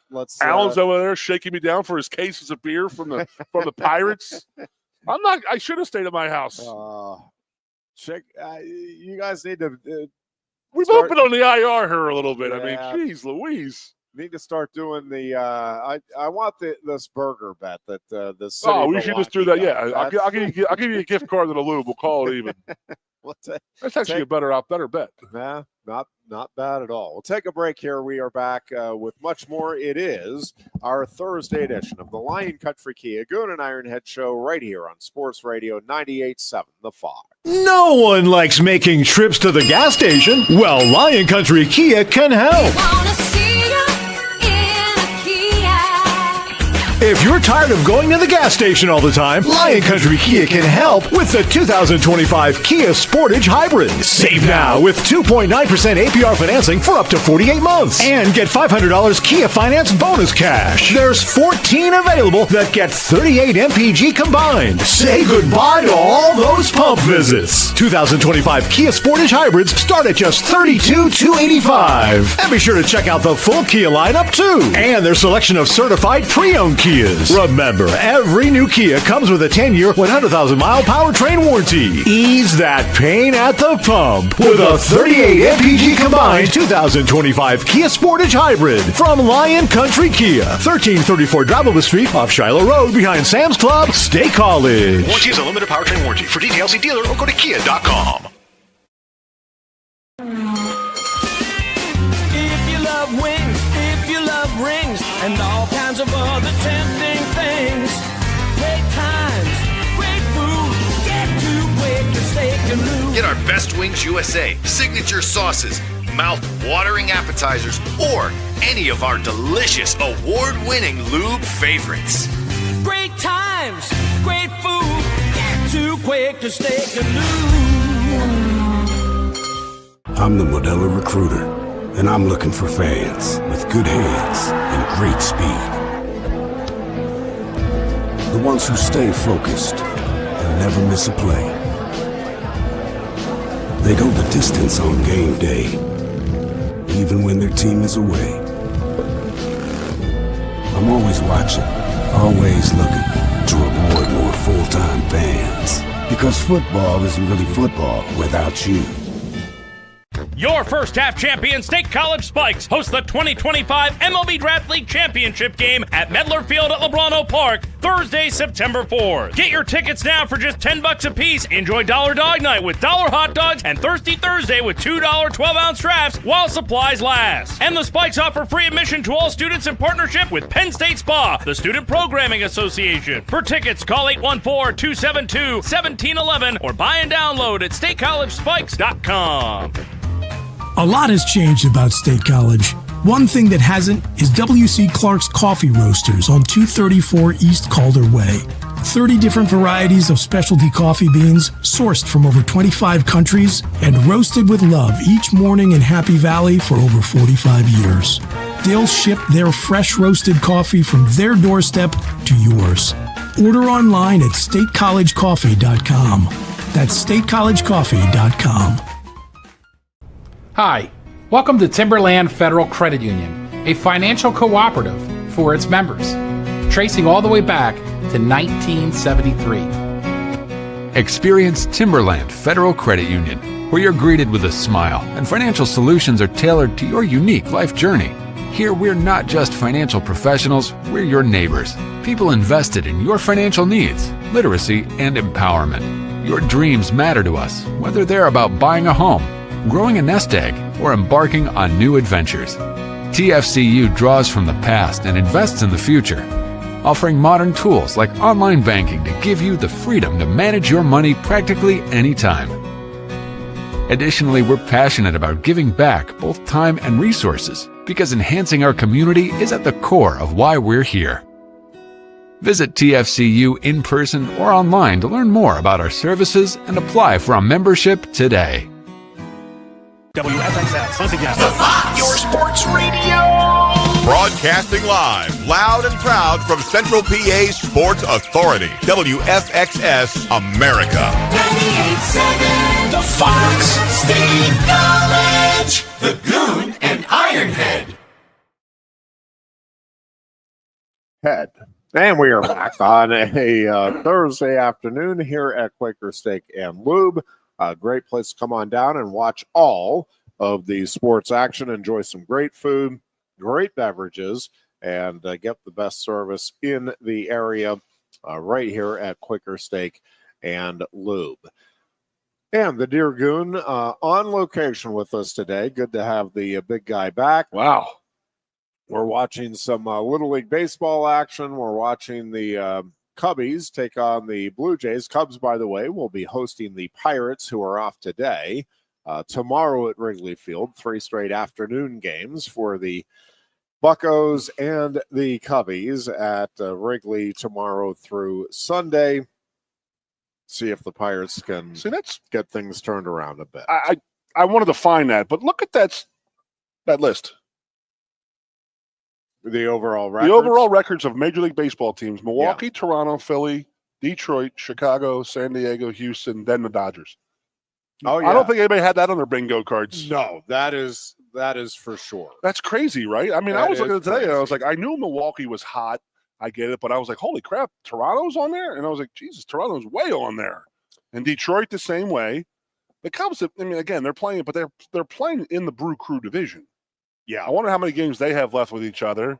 But San Diego's on fire right now, and LA Dodgers. But you think the LA Dodgers are just like playing the Kansas City Chiefs role, like, let's get to the playoffs and then turn it on? I don't know. I gotta tell you. So I think we talked about it at the trade deadline. I thought the Phillies and the Padres. I know the Mets did well also, but I really thought at the moment that the Phillies and the Padres were the two teams that most helped themselves and that put themselves in the best position to make a real run at the pennant this year. And a long way to go, I understand that, but to this point it is playing out that way. I'm telling you, San Diego, I think they are right there. I mean, I know that they're ahead of the Dodgers right now, but I'm saying, like, I think those two teams, if you look at the lineups, you look at the pitching rotation, there's not a lot there to choose from one way or the other. Or pitch around, too. Yeah, San Diego is play, man. They are going all in. And listen, I think, there's probably 6 or 7 teams that you would say are going all in, like, hey, man, we need to do this year. Mets are one of them, by the way, too. But I mean, the Phillies, Mets, for the Padres, 45th year in a row, the Mets have gone all in. But I think it's going to be fun to see what happens. We're coming into the best time of the year. Stretch. Yeah, and NFL starts and college football, baseball's ending. I absolutely love the playoff baseball is just awesome. We come in here for like a 3-week period. There's afternoon games. Yeah, you know what I mean? That's pretty cool, dude. No, and we're just sitting here watching the talking crap about Penn State. Humiliating that massively awesome team from Villanova. That Nevada team had nothing on us. That's right. We showed them who's boss. You're darn right. Yeah. Wolfpack doesn't come around the Nittany Lions. Yeah. And that's another thing. You got me bitching again now. Yeah. That's another thing is the non-conference schedule that Penn State's catching crap for. They had Voltech on there. No one is saying that. And if Virginia Tech was still on that schedule, it would be another straight win. Don't get me wrong. But it's Virginia Tech versus Nevada. Yeah, yes, it's a much different. Who quit the game and why? That COVID. I got to go back, and it was COVID related, but I'm not exactly. Are we not sure supposed why. to ever play Virginia Tech? Were we not destined to play them a couple times, and it's been canceled a few times? Yeah, it's weird, right? I mean, I'm not wrong there, right? Yeah, I'm not sure why.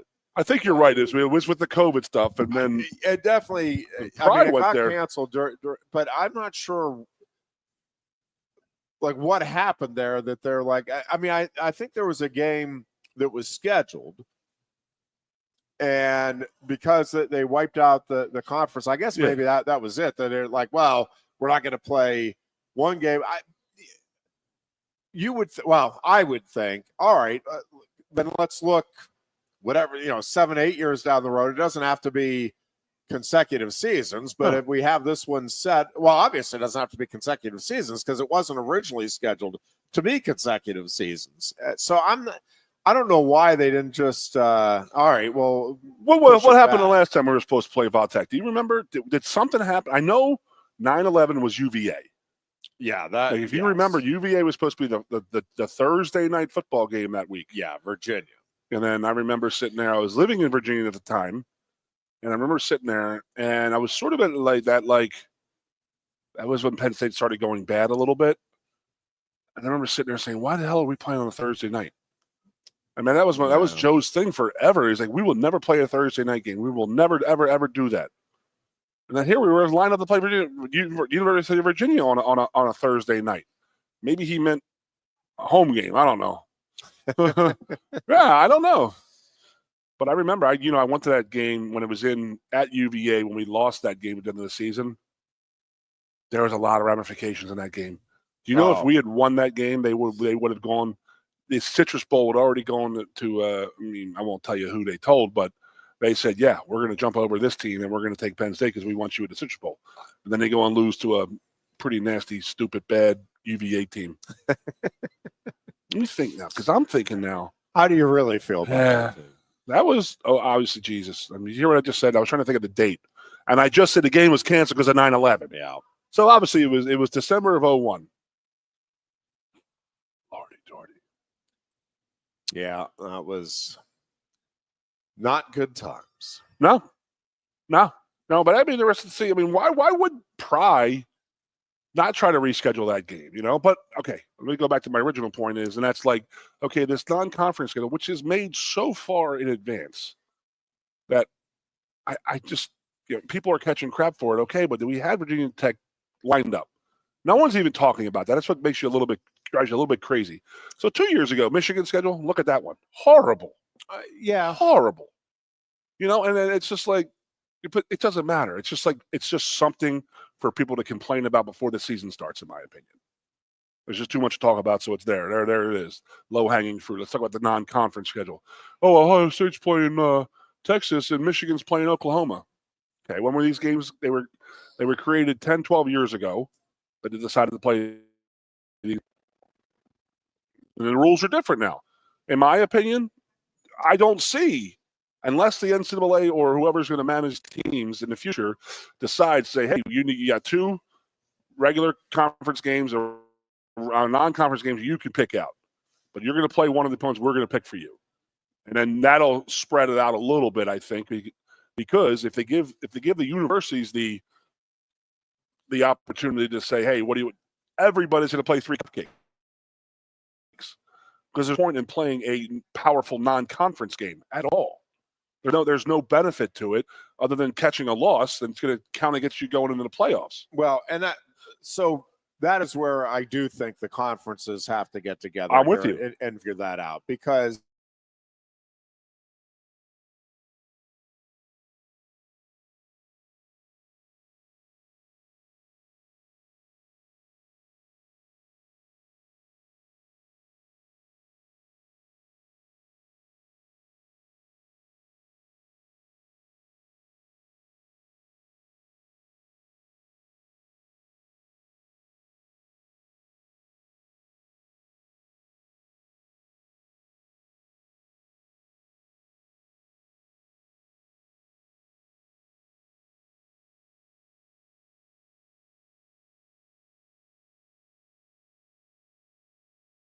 what they're trying to do. They're trying to help out the local team, in James's world of rotating a traditional non-conference team, a Temple, a West Virginia. I want to get Syracuse on the schedule again. I truly do. I want to get Temple. I want to get Syracuse, West Virginia, and I want Pitt back. But I'm not going to. It's not a 1-for-1 in my opinion. Yeah, that's another discussion for another day. But I'm just miserable enough to talk about it right now, Jeff. Come on now. The fact that they ask and think that they are on par level with Penn State to actually say we have to have 1-for-1 games is bull. It's absolute bull crap. And I just don't appreciate. I mean, I will back Joe Paterno on this, and he says I'm not going to fund Pitt's program, and that's what they do. I hate that. That's why Joe stopped playing Al Golden and Temple. That stuff is the whole, all right, you got to buy season tickets to get a ticket for this game, or you got to buy a 3-game package. That stuff, you are basically, what's the tell me you're not a major program without telling me you're not a major program. And it's 100% correct. You are right. That is. Tell me your dog no crap question. without telling me your dog crap. No question. That is just the Penn States, the Ohio States, the Alabamas of the world laugh at the very notion of that for any game. Well, I mean, Alabama did that to us. The last time they were playing, I think it was 2010 or 11. Do you know that there was 12,000 season tickets sold to people from the state of Alabama? It was cheaper for them to buy a Penn State season ticket than to go online and buy them secondhand. So what we have to do, well, not what we have to do for Pitt, but and that is you have to buy the package. They just bought season tickets to Penn State football. It's amazing to me that's how crazy they are about football down there. Passionate is what good call. Passionate. Way to disguise the craziness. Good job. Let's get your phone up. What's up? No, just checking a couple of other things. The high school football season, I understand why, because just like the college season has become longer, now the high school season with the playoffs, and I mean that season now extends into Thanksgiving weekend and beyond. But there's just something that does not feel right, and I'm not complaining necessarily, but we're going to have 2 games before September rolls around on the high school schedule. And and if you don't follow high school football, it's a 10-game schedule. So 2 games before September rolls around. Again, there was a time not that long ago where it was always after Labor Day, that following Friday night, is when the high school football season would kick off. The fact that you are going to have 2 games, it starts on August 22nd. That just does not feel right to me. Now, I'll be excited about it. I'm excited to see the county teams and how they do. Excited to see what State College can do. We segue in? They've got a really good offensive line, veteran offensive line with State College, and Deontay Sheffield will be back. So it'll be exciting to see. But August 20, a week from tomorrow night, is when the Friday Night Lights season will begin. It is not. Oh, Jesus, I'm sorry. Well, I got one for you. Yeah. LaSalle's playing Central Catholic this year. Are they? Yeah. Next Friday night, the 29th. Where at? At Central Catholic. No kidding. Yeah. So you got, I don't know if you realize this, but LaSalle High School is a Christian brother school. Yeah. So is Central Catholic. Okay. We're taught by the same Christian brothers. Okay. And I believe that one in Bethlehem. Bethlehem is Central. No, not Bethlehem Central Catholic. Allentown Central Catholic is also a Christian brother school. Okay. No, that's I believe 3 of the bigger ones in the state of Pennsylvania. But yeah, so there's teachers who teach at LaSalle who would been at Pittsburgh Central Catholic and then vice versa stuff. So it's like we're not uncommon. And I never understood how he never played before. It was one of they call it the Roman Catholic Kickoff Classic. And Chris Karpakis is from there, and he's one of my best friends. So we just I have been begging to get this game for years. And then, LaSalle's pretty loaded.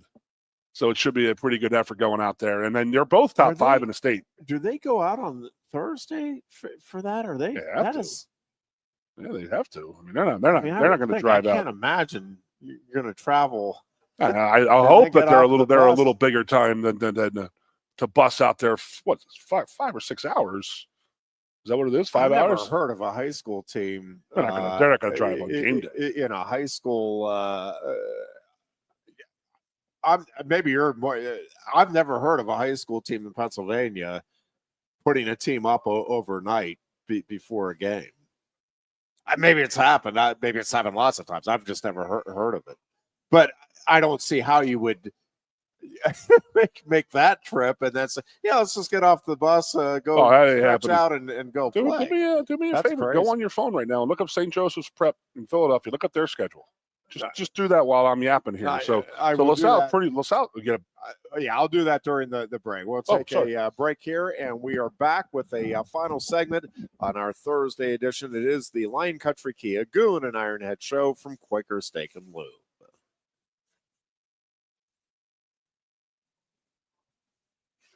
No one likes making trips to the gas station. Well, Lion Country Kia can help.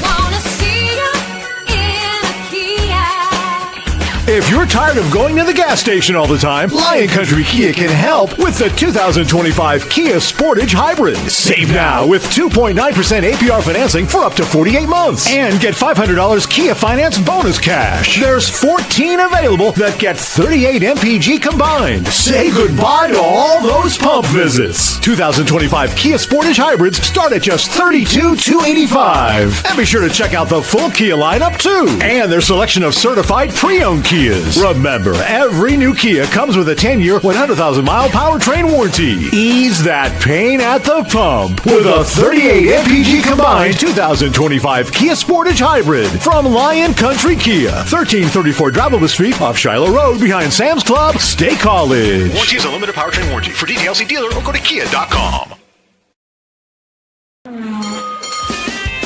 If you love wings, if you love rings, and all kinds of other tempting things. Great times, great food. Get to Quaker Steak and Lube. Get our Best Wings USA, signature sauces, mouth-watering appetizers, or any of our delicious award-winning lube favorites. Great times, great food. Get to Quaker Steak and Lube. I'm the Modelo Recruiter, and I'm looking for fans with good hands and great speed. The ones who stay focused and never miss a play. They go the distance on game day, even when their team is away.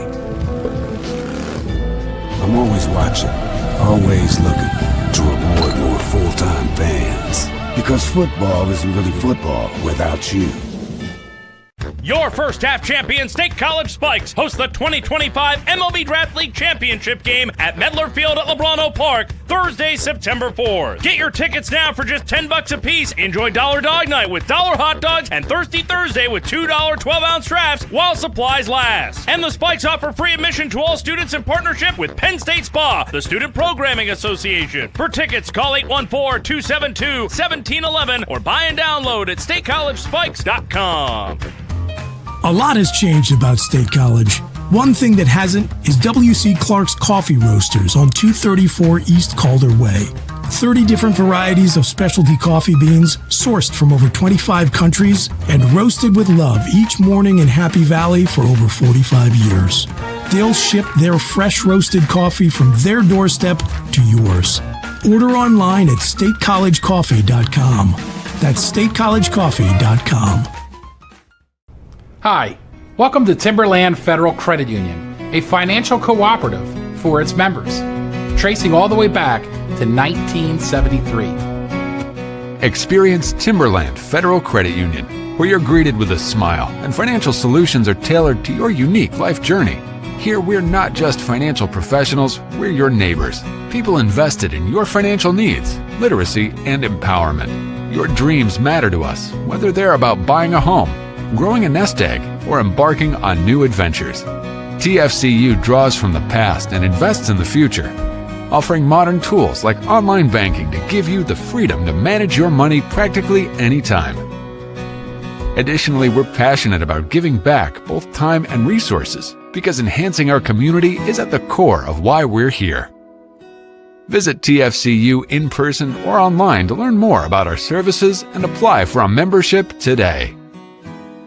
WFXX, once again, the Fox, your sports radio. Broadcasting live, loud and proud from Central PA's Sports Authority, WFXS America. 98.7, the Fox, State College, the Goon and Ironhead.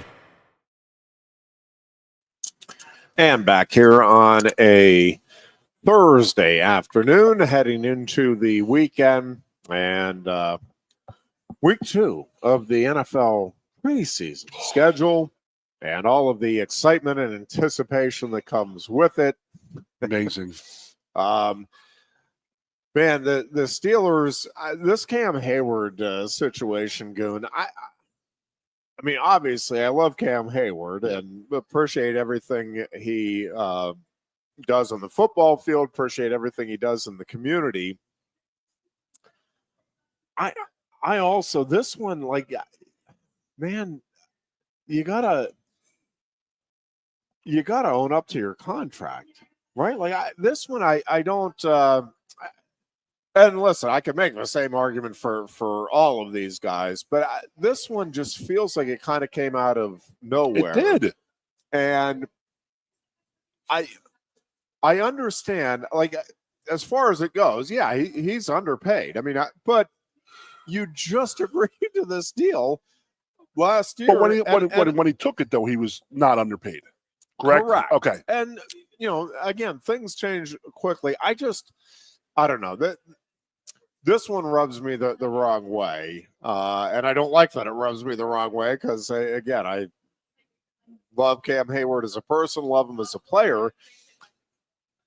In this one, I think he's in the wrong here. You know, to me, he owes it to the organization that you come out and then you play. Now, I'm not as worried if it's, you know, we get through the preseason and they say, all right, I'll come and play. I'm okay with that, given his veteran status. Well, we're on the same page here. He's at camp. He is. He's just not going through practices.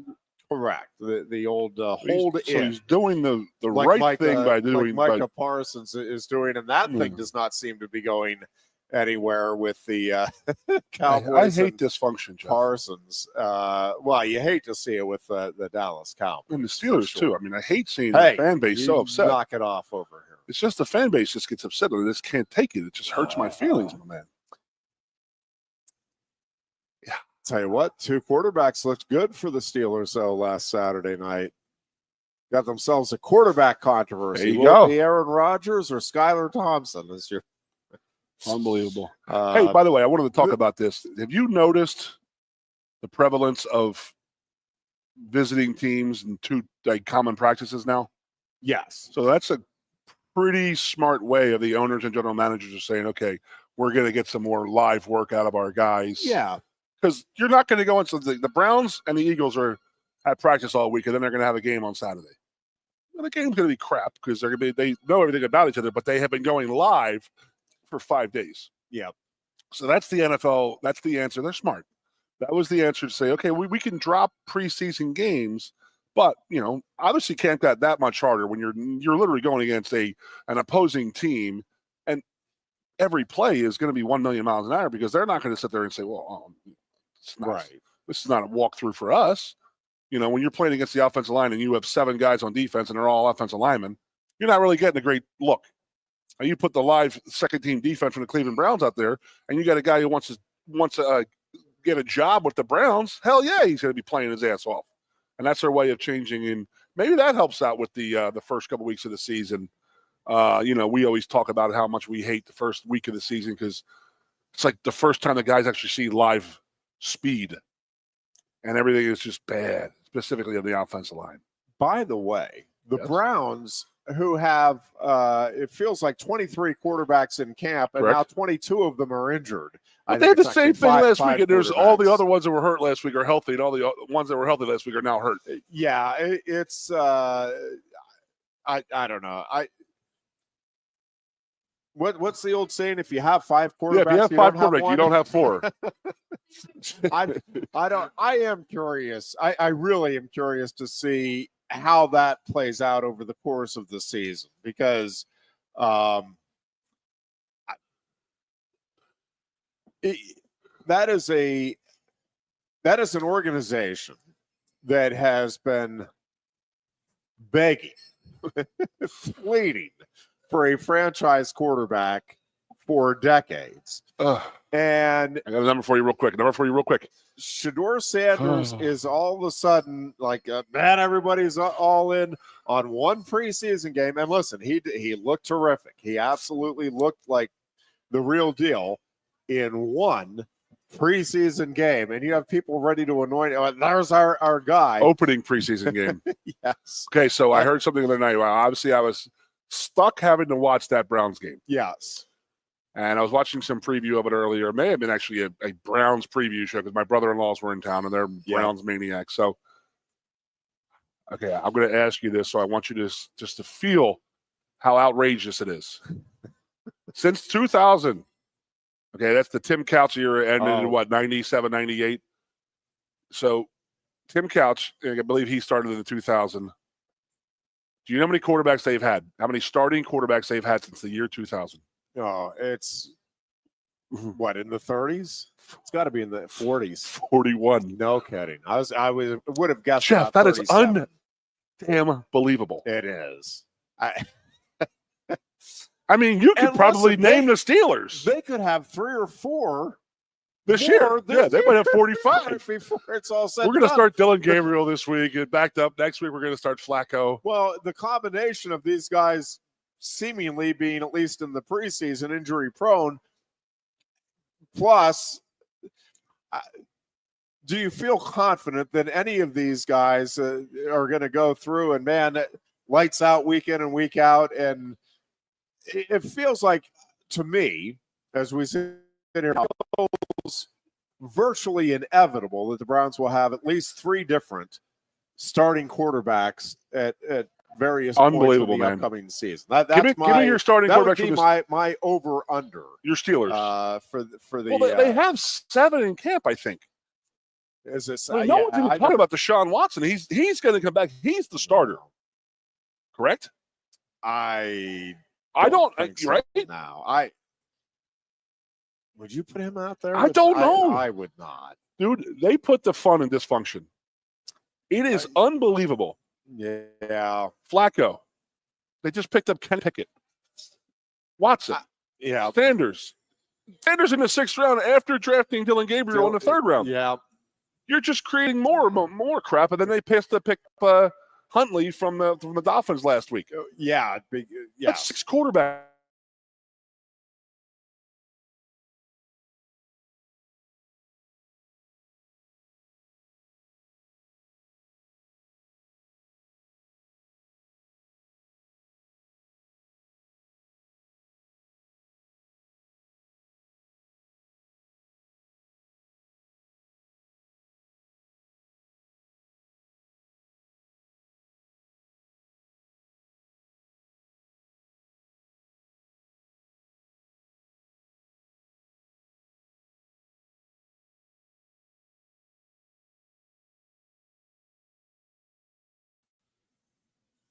I know we had Tommy Maddox.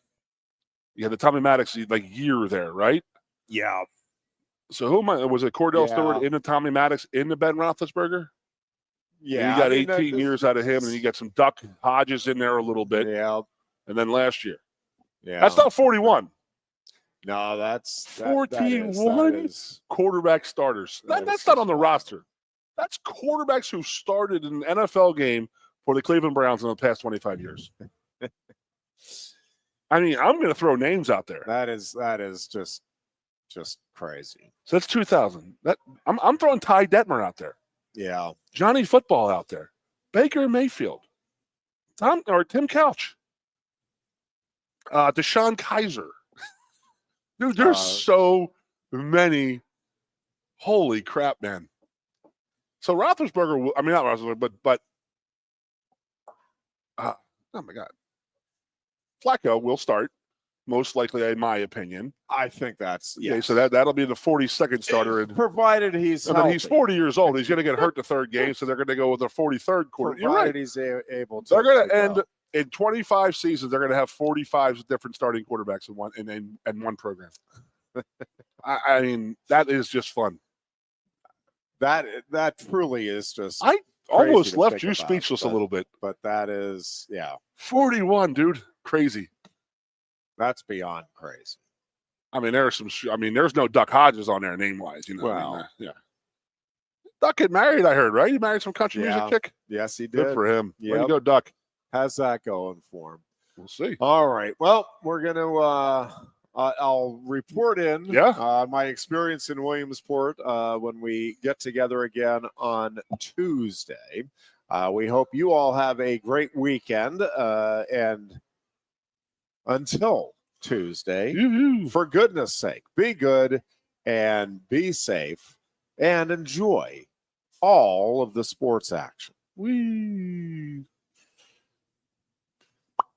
No one likes making trips to the gas station. Well, Lion Country Kia can help.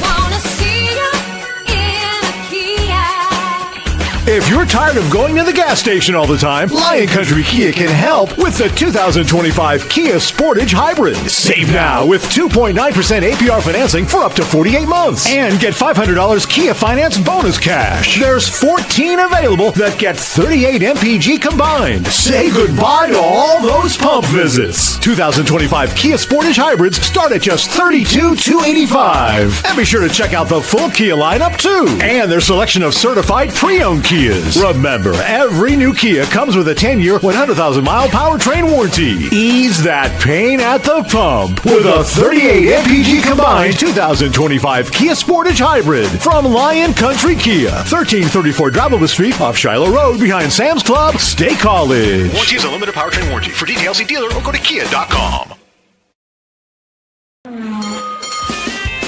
If you love wings, if you love rings, and all kinds of other tempting things. Great times, great food. Get to Quaker Steak Lube. Get our Best Wings USA, signature sauces, mouth-watering appetizers, or any of our delicious award-winning lube favorites. Great times, great food. Get to Quaker Steak Lube. I'm the Modelo Recruiter, and I'm looking for fans with good hands and great speed. The ones who stay focused and never miss a play. They go the distance on game day, even when their team is away. I'm always watching, always looking to reward more full-time fans. Because football isn't really football without you. Your first half champion State College Spikes host the 2025 MLB Draft League Championship game at Medler Field at Lebrano Park, Thursday, September 4th. Get your tickets now for just $10 a piece. Enjoy Dollar Dog Night with $1 hot dogs and Thirsty Thursday with $2 12-ounce drafts while supplies last. And the Spikes offer free admission to all students in partnership with Penn State Spa, the Student Programming Association. For tickets, call 814-272-1711 or buy and download at statecollegespikes.com. A lot has changed about State College. One thing that hasn't is W.C. Clark's Coffee Roasters on 234 East Calder Way. 30 different varieties of specialty coffee beans sourced from over 25 countries and roasted with love each morning in Happy Valley for over 45 years. They'll ship their fresh roasted coffee from their doorstep to yours. Order online at statecollegecoffee.com. That's statecollegecoffee.com. Hi, welcome to Timberland Federal Credit Union, a financial cooperative for its members, tracing all the way back to 1973. Experience Timberland Federal Credit Union, where you're greeted with a smile and financial solutions are tailored to your unique life journey. Here, we're not just financial professionals, we're your neighbors, people invested in your financial needs, literacy, and empowerment. Your dreams matter to us, whether they're about buying a home, growing a nest egg, or embarking on new adventures. TFCU draws from the past and invests in the future, offering modern tools like online banking to give you the freedom to manage your money practically anytime. Additionally, we're passionate about giving back both time and resources because enhancing our community is at the core of why we're here. Visit TFCU in person or online to learn more about our services and apply for a membership today. WFXS, once again, the Fox, your sports radio. Broadcasting live, loud and proud from Central PA Sports Authority. WFXS America. 98.7, the Fox State College, the Goon and Ironhead.